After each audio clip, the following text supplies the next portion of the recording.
இப்போ மிலானுக்குலாம் நீங்கள் போனீங்கன்னா அங்கே இருக்கிற பங்குகளில் பப்பாஸ் குரூப் அப்படின்னு ஒரு குரூப் உண்டு. அந்த பப்பாஸ் குரூப் வந்து என்ன செய்வாங்கன்னா, இப்போ வீட்டில் அவங்க ஒய்ஃப் கேரிங்காக இருக்கிறாங்கன்னா, அந்த கேரிங்காக இருக்கிற நாள்லேருந்து குழந்தை பிறந்து ஒரு 5 வயசு வரைக்கும் இருக்கிறவங்க அவ்வளோ பேரும் பப்பாஸ் குரூப்.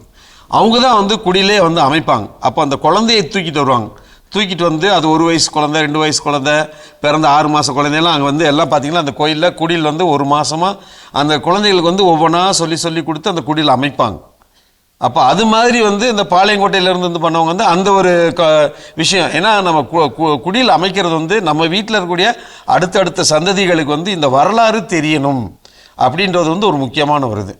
இப்போல்லாம் வந்து நம்ம என்ன நினைக்கிறோமோ, அந்த குடியில் அமைக்கிறது வந்து அது மட்டும் கிடையாது. இந்த காலகட்டத்தில் இருக்கிற மக்களுக்கு இந்த குடில் வழியாக நம்ம என்ன செய்தி சொல்கிறோம் அதுவும் ரொம்ப முக்கியம். நீங்கள் வத்திக்கானுக்கு நீங்கள் போனீங்கன்னா ஒவ்வொரு வருஷமும் ஒவ்வொரு பாரம்பரியத்தில் ஒரு குடில் வந்து அந்த வத்திக்கான் பேதுரு சதுக்கத்தில் அமைப்பாங்க. ஒவ்வொரு வருஷமும் ஒரு வித்தியாசமாக செய்வாங்க. அப்போது ஒவ்வொரு பாரம்பரியத்தையும் வெளிப்படுத்துவாங்க, ஒரு செய்தியை வெளிப்படுத்துவாங்க. ஆண்டவர் இயேசுடைய பிறப்பு வந்து பல செய்திகளை கொண்டு வந்தது. அந்த செய்திகளை அப்போ உங்கள் சில குடிகளில் பார்த்தீங்கன்னா ஒரு சில செய்திகள் உள்ளடக்கியதாக வந்து இருந்தது.